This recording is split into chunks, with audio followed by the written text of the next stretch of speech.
บอต้องเปลี่ยนสรุปก็คือเพื่อไงของอาจารย์สอนเอาแค่หาสีพายบอต้องเปลี่ยน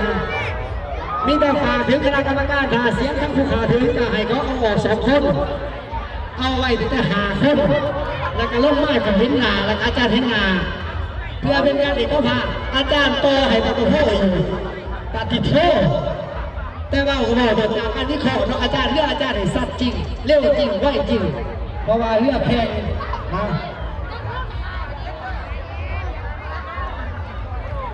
3-4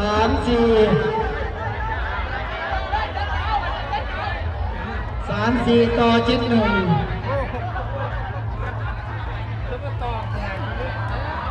เป็นอะไรเอกภาพเลยคณะกรรมการเลยทั้งฟังปล่อยเรือทาอะไรยิ้มก็ให้เอาออก2 คนก็ยางมากที่มาร้อยหน้ามากก็ได้เพราะว่ากันนะแล้วก็ลงมาแต่หาคนอันนี้คือคำขอจากอาจารย์สอนมั่นใจเรื่องอาจารย์สอนเองนะสวยเนาะต้นกำลังใจให้อาจารย์สอนก็ไม่กันเสียเวลากับปอพ่วงสนาให้อาจารย์สอนยังมันแข่งอาจารย์เจออาจารย์สังเกตดีๆนะเฮีย3-4แล้วก็เฮียกะละ